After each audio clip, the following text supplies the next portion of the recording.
Have you ever wondered if the healing practices from the world's oldest continuing culture have anything in common with ancient mind-body practices like yoga? Have you felt a deep reverence for the land and elements of nature, curious about its custodians generations before your arrival? My guest today is Jaqui Jarrett. She's working to elevate First Nations people in the domain of yoga, focusing on the interrelationship between First Nations practices and yoga philosophy. She is the founder of Nura Yoga, guiding yoga, meditation, and walks on her country as a traditional owner. Join me as we talk to Jacqui and she shares the wisdom of her journey. Welcome, Jacqui. Thank you so much for joining us. I'd like to start with you telling us a little bit about yourself. I want to first of all say thank you for having me here, Danielle, and I feel absolutely privileged to be here. And just giving everybody a little bit of a context around, I did my teacher training with the Yoga Impact charity, and as a First Nations woman, it's always lovely to reconnect, and so I like the fact that we're reconnecting. And for those who don't know me, my name is Jaqui Jarrett. I'm a proud Dawel and Gambangu woman. To put into a little bit of context is I refer to my mother's lineage and being a descendant, a Dawel descendant. And I also refer to my father's lineage, which is Gambangu and the mid-north coast. But to understand, we're here today on the lands of the Gadigal people of the Eora Nation, which is in Sydney, Pyrmont, and to share with you that I have multiple kingship links within what is known as the Sydney Basin, without getting too involved in it, but I have many, many kingship links around the Sydney Basin, and I refer to myself as a Sydney coastal woman. And I'm a descendant of the country that we're on here today. So it's just an honour to be here and to talk to you today, Danielle, about my yoga journey. And of course, with that comes who I am as a First Nations woman and country. Thank you so much, Jacqui. And I'm interested, what attracted you to yoga in the very beginning? Very much around seeing people sitting in stillness, sitting in quietness, very much resonating with how I would connect to country, how I sit on country. And so it was through that, being drawn to those similarities, and for me to build on my already existing ways of being connected, feeling grounded, having a sense of belonging, and knowing that it was a self-care practice, a self-inquiring practice, really drew me in. Then if I could talk more specifically about your yoga teaching course with the Yoga Impact charity, once I started getting drawn into this practice of deepening my connection, knowing I had a really solid grounding being a First Nations woman, having all my cultural, spiritual practices have kept me strong in identity, my sense of belonging.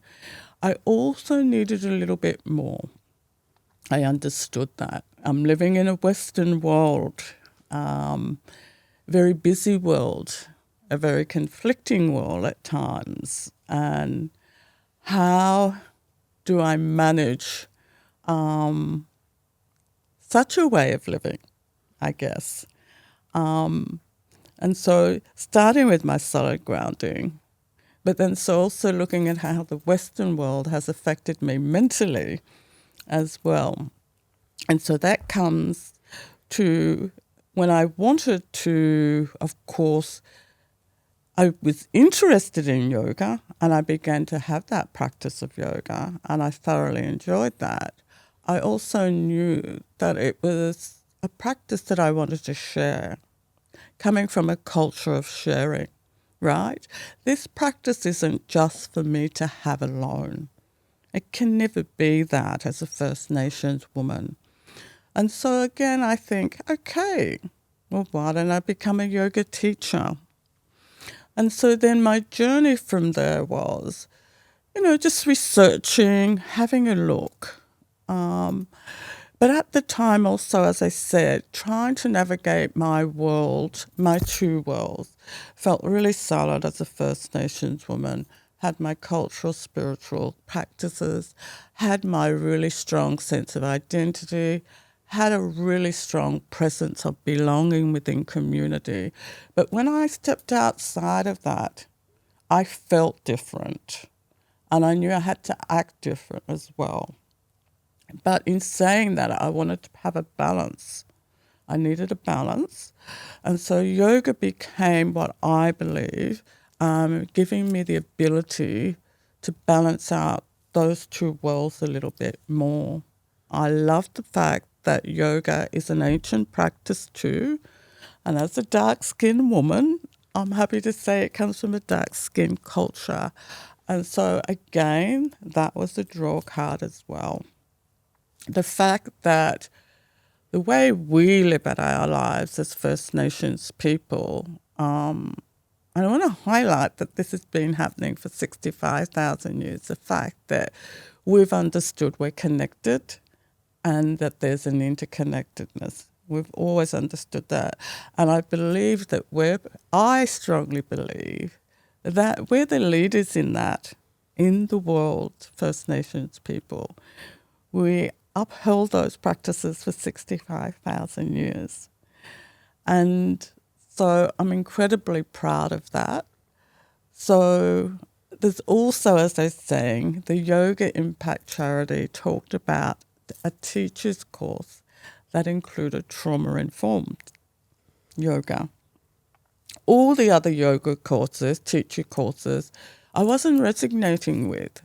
And that's no disrespect to yoga itself, the philosophy of yoga and the roots of origin of yoga, and respectfully acknowledging the gift that they have given to the world. But I live in Australia and it can present very strongly in a westernized way. And so when I was Googling, I wasn't always seeing what reflected in me. But again, going back to when I saw trauma-informed yoga, I thought, here's my balance of when I step outside of who I am, beyond my community, which is my safe container, my place of belonging within my family, things get a little bit unbalanced. And at the time, I'm very honest to say, I've had, like most people, I've had some mental health issues. That's depression, anxiety.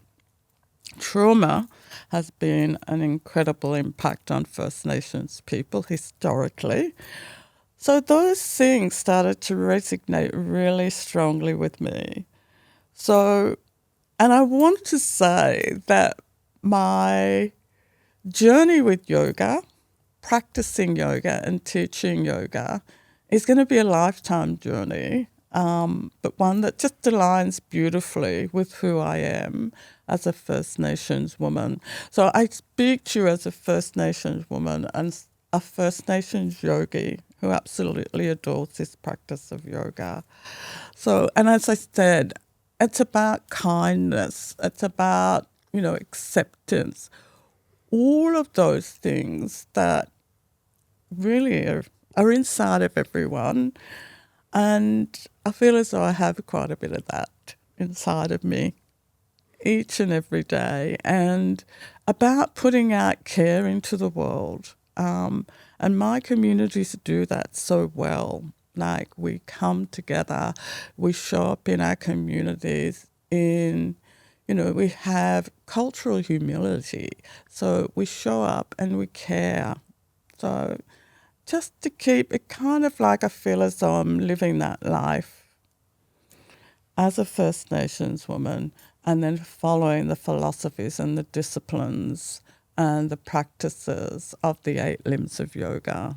You mentioned trauma-informed yoga, and I'm going to ask you a little more about that a little bit later. But something I'm curious about before we head in that direction is, you've mentioned you are from the longest continuing living culture on earth. Yeah. And I'm curious about what gifts are you carrying with you today from people who've come before you? To know that we are simply enough as we are, that we will always be able to connect to country, to our culture, to our identity. We just ensure that we, as you're saying, continue is the key word here, that we understand that we continue to maintain our cultural, spiritual practices, and also, because we're in a modern world today, how do we adjust to this modern world? But to never lose sight of, we orally pass down our knowledges, practices and wisdoms continuously. So we see it as a cultural and spiritual responsibility, right?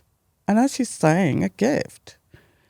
It keeps us continuously connected to who we are, our practices and our ways of life. And I feel as though it's just the importance of passing down orally, speaking, also doing.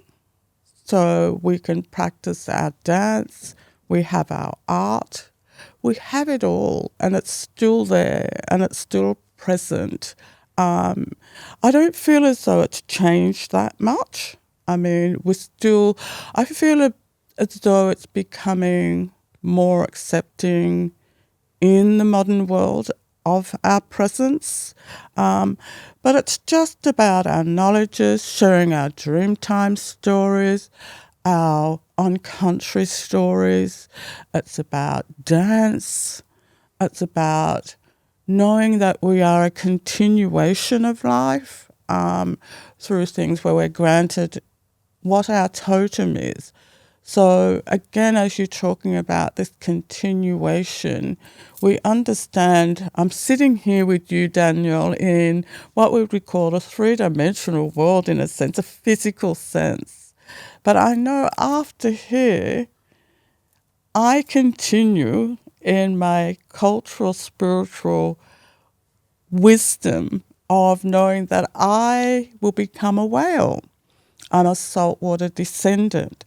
So I understand, I had this interesting conversation with another First Nations lady, how in the West, death is seen as a final end to who you are and how you exist. That's not the case with us. And if you could tie that back into, do not see this in the physical sense. So we understand our creation and our continuation never ends, because it's not just about my physical presence. So when this physical presence ends and changes is probably the word I'd like to use. And for it to be seen in a spiritual sense is that I will then become a whale. Now, my whales, as a totem, I then become a whale, and we have whale stories that I share in our Daryl language, our Daryl ways of being. I'm a saltwater woman. So we just have this, if you could look at it in terms of it's a continuation of life. We don't see anything ending in the physical sense. And rather than trying to go into, other than explaining, we have stories, Dreamtime stories. We have our cultural dances. We have our cultural practices. We connect to country. We stand in bare feet in water. But I guess to try and get people who are not First Nations people to understand is, please don't look at me as this physical entity and that is it.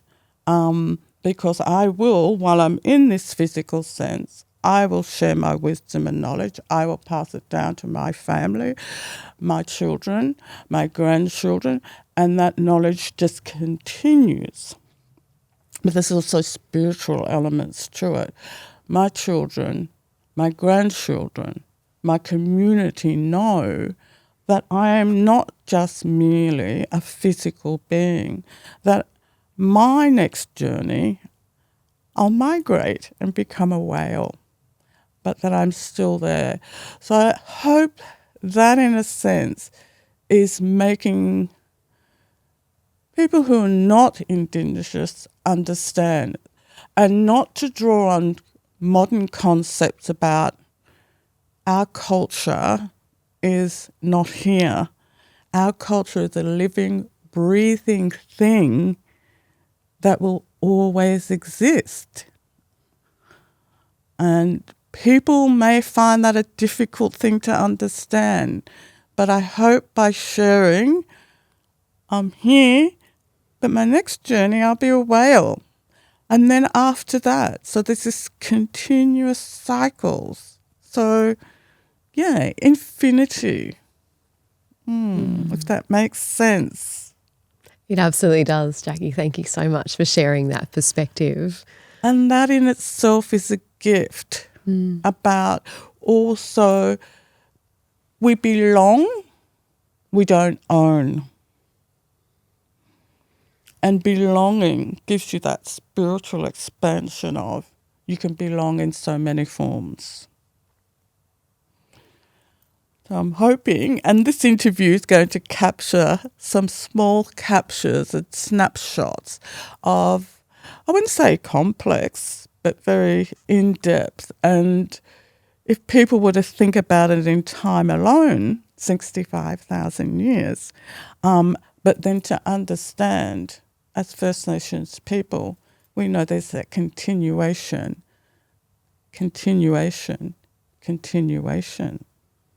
There's no finality, there's no final, there's no end.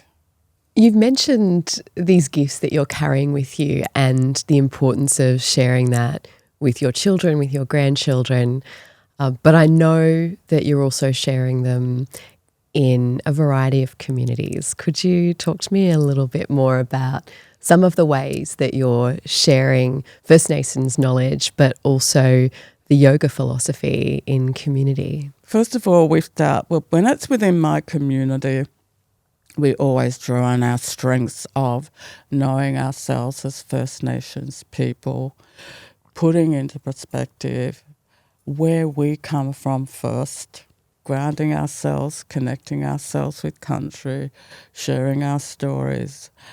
And then from there, we bring this subtle little shift in.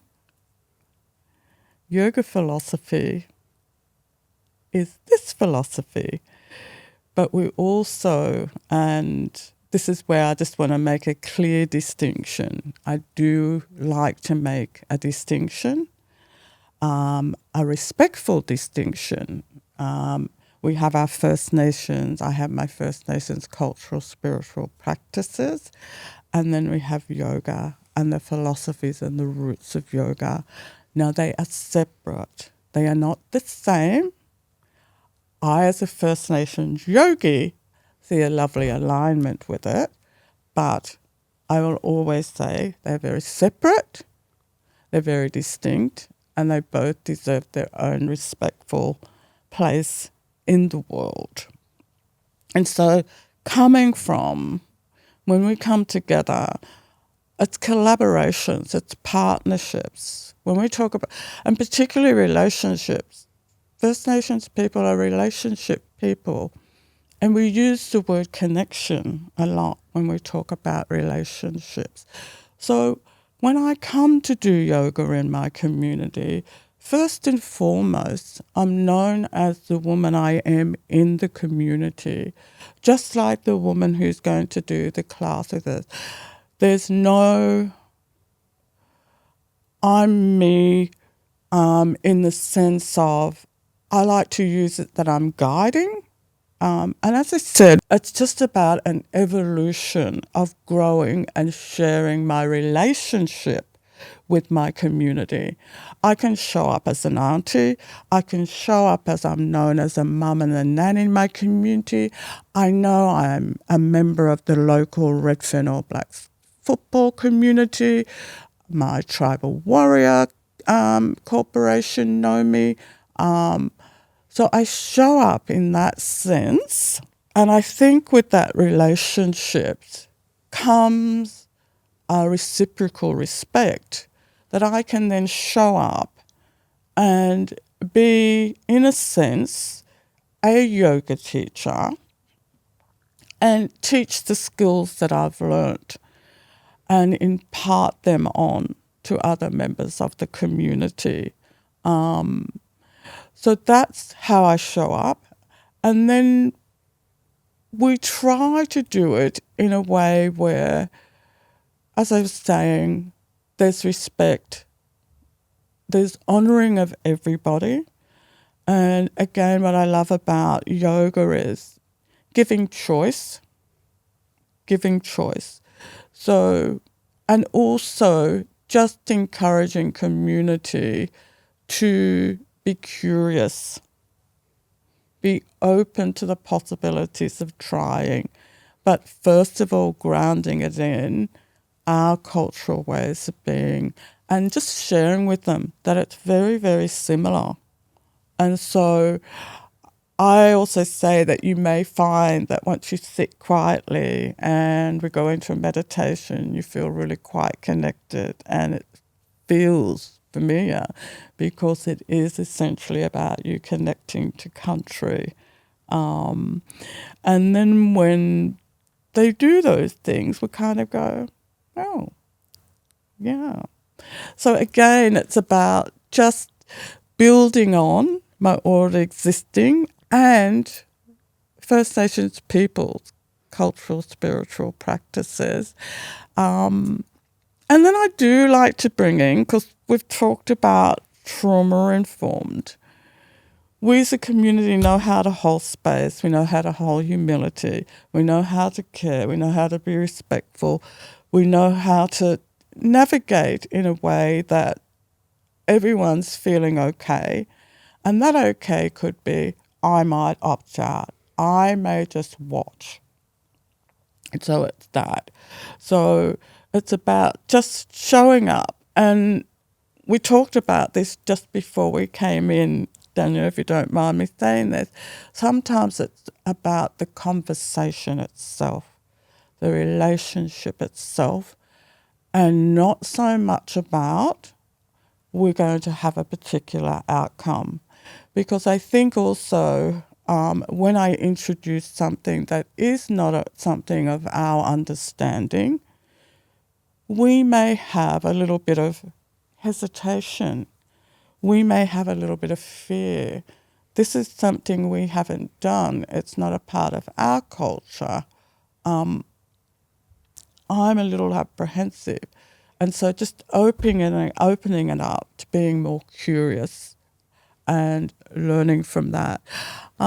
So just starting off, and I feel as though, although I'm showing up a lot in community and it's happening beautifully, I mean, I've been working with a lot in Deadly Connections. I want to mention these beautiful organisations too.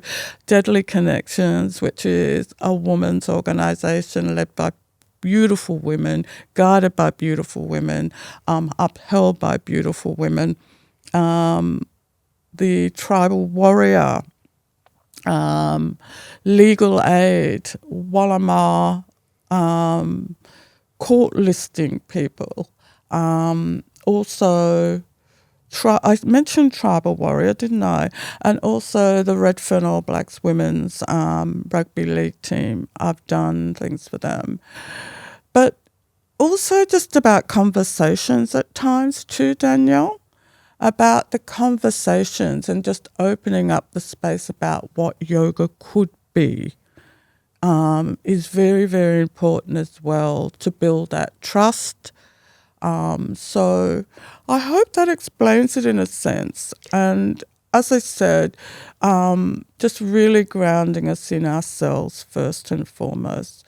And that could be just arriving on the mat and honouring ourselves as First Nations people first and foremost. I can imagine that as a space holder, as a teacher, as a mum, as a nan, all of the different hats that you're wearing, that process involves a lot of deep listening and understanding what it is people need and are able to be curious with. How do you navigate that? Yeah. Well, as I'm saying, yoga is not necessarily something that we take on. Being aware of who they are at that moment, trying to get them to accept themselves in that moment. We talk a lot about in our communities around cultural safety, being culturally responsive, having cultural humility. So understanding at times, just introducing a different concept, how's that going to show up and feel? So we want to make sure we've got an environment. We understand physical safety. We don't ensure that will be the case, but we always say we're here with humility. There's no right or wrong ways of doing things, and we hold and nurture ourselves as a community, as a collective, on the floor, whether we're sitting on mats. So just knowing that there's that connectiveness, there's that support from me, from others in the class, and we let go of that, as we call in yoga, non-harming, like again, letting go of that needing to do it right, needing to be perfect. Do we need to look at another person and say, I need to do it like that? So having those kind of discussions, because the West shapes you in a way where you are competing, where you are striving for perfection. And so just unpacking those layers of how we can show up as First Nations people doing a practice of yoga in a way that feels right for us. Jacqui, can you talk to me about when you are in community and you are sharing these practices, what are some of the most impactful yoga practices that you've witnessed so far? All of them. We go with purpose, we go with intention. We're not attaching ourselves to an outcome, but we're showing up caring. We're showing up to have an impact in that we're hoping, at the very least, while we're holding space, they're understanding that they're being accepted for who they are. Inviting again curiosity and openness, and just being together is impactful. We understand that as First Nations people, being together, holding space, allowing ourselves to be who we are in that moment, but also as a collective. So to me, I couldn't say that I have a particular favorite, or that I have one that I find is more impactful than another. Because as I was saying, our common ways of being and doing are we show up with humility, we show up with care, we show up with support, and we hold space in a good way, so that while we're there, we're feeling good. When we arrive, we're feeling good. And when we leave, we're feeling good. Not to say that we don't have an uncertainty that comes with us when we arrive, or that when we're going through our practice, other things may come up. But knowing that you have other people there to help you and support you through that is impactful, if that makes sense. So I just feel as though as long as we can do that, that's being impactful. Keeping our connections strong, reconnecting with our culture, and holding up space for each other. Although, as I was saying, it may bring up an unpleasant feeling. It may bring up, I'm feeling awkward in this pose. But knowing that that's okay too. Just really about let's accept ourselves. Because, as I said, letting go of those, Western ideologies about perfection, or you have to look a certain way. I've had discussions where I've had young women come to me and go, "Oh, Auntie, but I don't have any tights." And we go, "That's okay." So there's also a lot of work that I do in unpacking. We don't need tights. We don't need a yoga mat. We don't need perfection in poses. So a lot of yarning, community conversations. Yeah.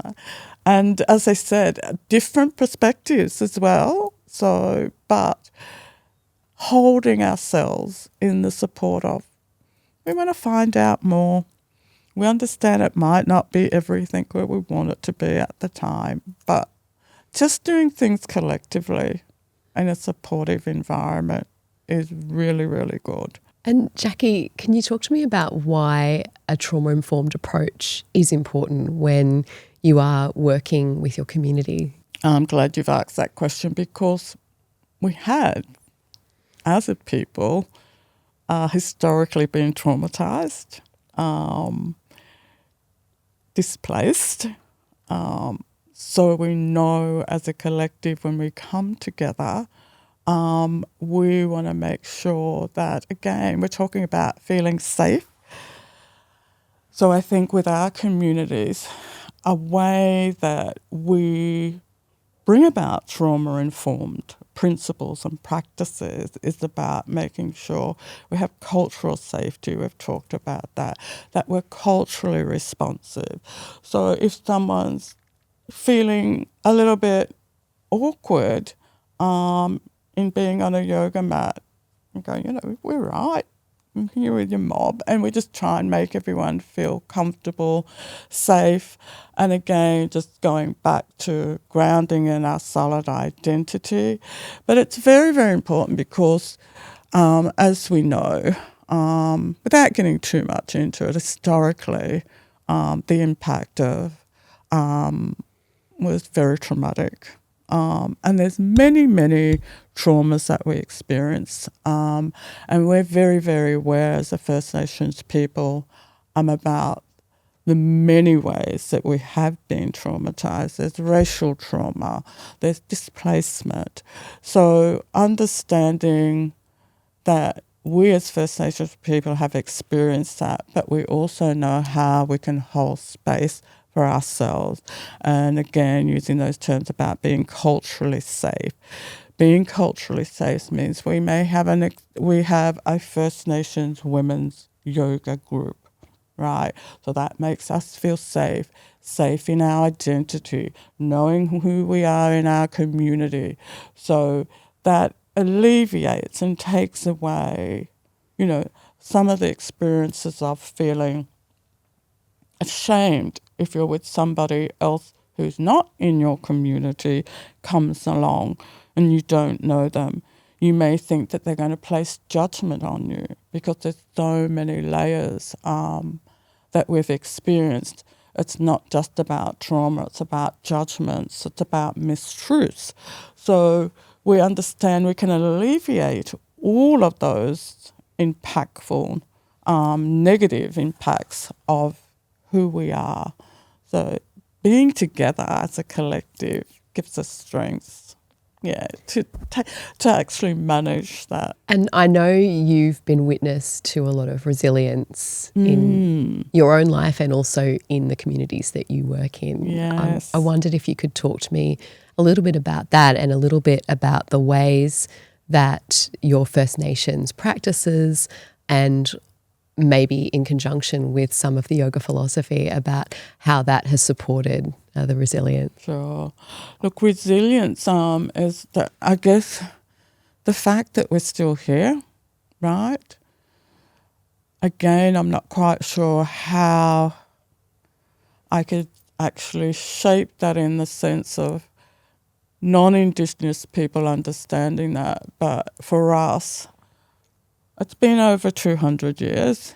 Not quite sure the exact, but the fact that we've continued to show up, not to show up, that continue to be here, experience the things that we have experienced, but still have kindness, care, not only within our families and our communities.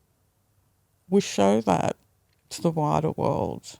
I just feel as though we are just a caring race of people, and we care about humanity. We care about impacts around displacement. And I guess in a way that builds our resilience through caring, through being concerned, through knowing that we still are going to be here and how we want to be here, shapes resilience. And that's my view.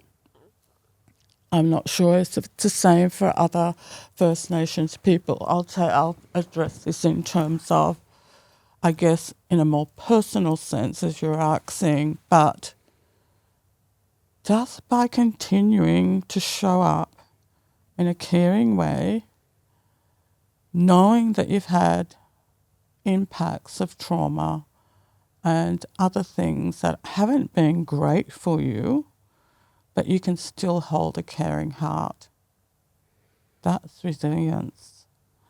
That's going to keep you going forward. Not to say we don't have hurt, not to say at times there may be anger, but I think about more so, if you hear the word, love is stronger than hate. And so just having a caring heart, just continuing to exist in a caring way, building your sense of resilience individually within your family and your community is very much about keeping your resilience there, but in a very good way, and not to be too drawn and taken away from who we essentially are as a people, understanding the importance of collectiveness, and that together we're going to be okay. There's a lot we can learn, all of us, from that response. Thank you. Yeah. And then, doing that on the mat when we're in a yoga class, but understanding that transforms with yoga, with that concept of on and off the mat, right? Just doing the same thing. Yeah. And we can build our resilience within a yoga class. You obviously carry so much wisdom from your journey, and I know that shows up in lots of ways in the different roles that you have in community, but also with everyone that you interact with. Yeah. I'm curious about, in your journey, what are the useful techniques that, and I'm sure it's evolved over time, but what are the things that are your go-to when you're seeking that connection? Look, I care. I truly care. I'm not perfect, and I show times that I'm not. It would seem like I'm not caring, but that's an internal thing within inside of me. I just care. I care that I just hope everyone's going to be okay in life. And I think that just takes me forward in just being able to care. Yoga has helped me a lot in terms of, and particularly trauma-informed yoga. Because as I said, I think sometimes when I step outside of my community, this is when I do question myself a little bit. In my community, I feel safe, I feel connected, I feel grounded. So when I get outside of my community, I can sometimes question, not so much question myself. I feel that there can be judgments and misunderstandings. And so allowing myself to just be myself, understand that other people's judgments do not impact who I am. And if I could just stay grounded and stay myself, I feel as though that radiates onto other people. I'm not saying I'm perfect, but I just am very more mindful of what company I'll be around. And I want to stay balanced. I'm also Capricorn, so I like to stay grounded. I like to stay solid. I like stability, but I understand we live in the impermanence of, things change. But I like solid foundations. So, and I like to build with people, and I don't know, I like to relate to people. I understand that I have a deeper relationship with my children. I have a deeper relationship with my grandchildren. I understand that with my friendships, with my community. But I'm also someone who looks at anybody, even someone who's really angry, someone who could appear to be all about themselves, but I'm trying to understand, why are they all about themselves? Why do they have this need to possess control? Why do they have this need for authority? Why? And I also think because there's something deeper inside of them that's missing, because I feel there's just something inside of them, and I become understanding. Like, I have to accept people for who they are, and I do that. And I'm not going to impart anything too negative onto that. Just acceptance. Yeah. And maybe just smile at people. I feel as though I'm smiling more. Because I just feel as though there's things about me that I carry that I could give to somebody else, a simple gift of smiling. I think that makes sense. It's beautiful, Jacqui. Thank you. Yeah. And I know that you're not only sharing in your own community. I know that you've been sharing both yoga techniques but also First Nations practices much more widely than that. Could you talk a little bit about that? Look, that's just a beautiful opportunity again. As I said, I'm a person who likes to relate. I like to be open. I like to be sharing. And then when I've looked at this, yoga on country and yoga walks on country that I'm doing are drawing in more non-Indigenous people than Indigenous people. And so it's a really beautiful opportunity for me to just relate, welcome people in country. A lot of what I'm teaching, pardon me, my yoga walks on country and my yoga on country are on my traditional custodian lands. So it's like I'm opening up the space, I'm welcoming people in, inviting them to sit and connect with country. And again, just going back to this relationships with self, people and country, really just inviting them to sit and accept themselves in the authentic sense of who they are in that moment.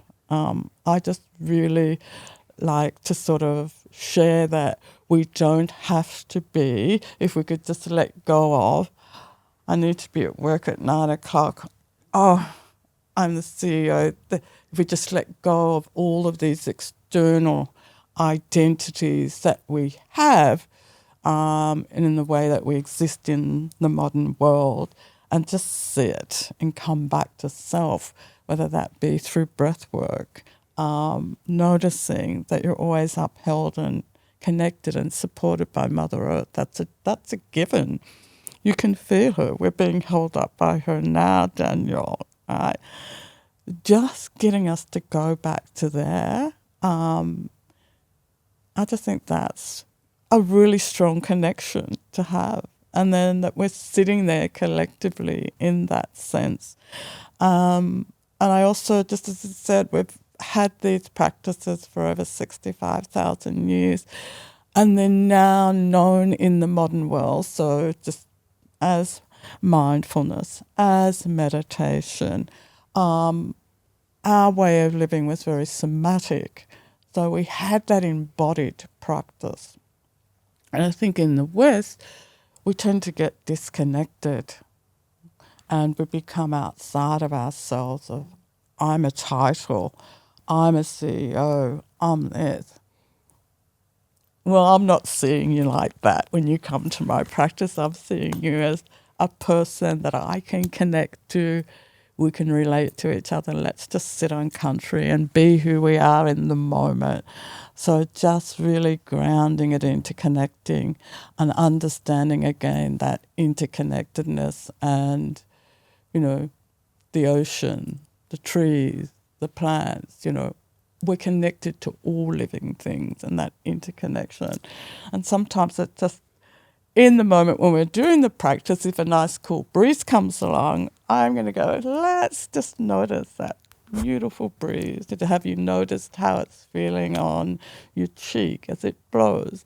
And then sort of just to get them to understand, here's your connection. You are connected. You don't necessarily have to see things to know you are connected. You can feel something. So just seeing how it goes, and it's just and it's also an opportunity for me to talk about truth telling too. And I do acknowledge the country we're on, and that it is still known as Gadigal land of the Eora Nation. And I present it in that way. And I never ever say, you know, this is how it is. I say here, I'm sitting in front of you as a sovereign First Nations woman, a traditional custodians of the lands we're on, and that I know this land as. And I also say, you know, I'm inviting you to be open and curious to knowing this. So just having truth-telling. I just feel as though as I go along, there's so much more to come. There's so many social justice aspects that can be brought into my practice as well. But just starting off, and it's just been 3 years, so I just feel as though I've got a little bit more way to go. And we just recently did a little bit, and my pronunciations of the yamas and the nimyamas isn't so great, but we talked about the yama of non-possessiveness and non-greed was my last yoga and country practice. And I said, First Nations people understood you couldn't be greedy. You can't possess and own and use something for your own individual benefit because it affects the whole, the collective. And so we explored that. And I also said, we've got Dreamtime stories that talk about, you know, there's a story about Titalika, the greedy frog. But story is to share about, if you are greedy, this is what can happen. But with that Dreamtime story, all the other animals thought they could. Titalika drank all of the water, right? So I understand as human, we all possess at times a desire to want more. We do. And so I always come back to that commonality as human beings. We all have that. So Titalika drank all of the water. And to not go into it too much, but the way the other animals dealt with the greed was, how do we get the water outside of Titalika?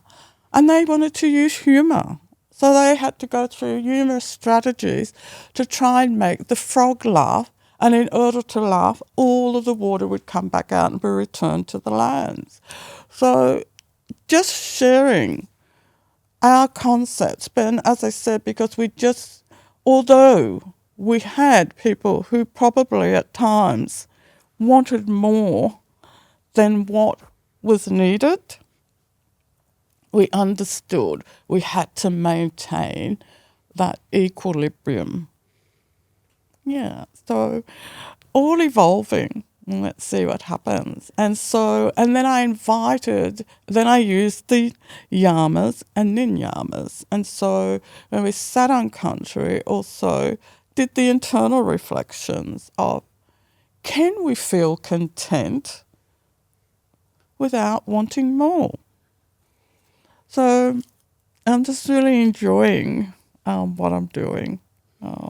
Yeah. That's so beautiful, Jacqui. Thank you so much for sharing all of the wisdom today from your very integrated journey. It's so appreciated. And we just have, we have terms like country heals. And so, when we feel like, as you said, we're being trauma informed, we understand, because I'm fortunate enough to know, Indigenous psychologists, Indigenous social workers, Indigenous mental health workers, Indigenous solicitors. But regardless of our title, right, regardless of that, we know that going back to country can help us heal, can help alleviate some of the symptoms of trauma.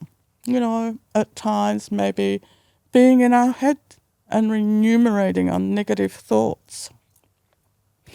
Have you been back to country, or did you go out to the ocean?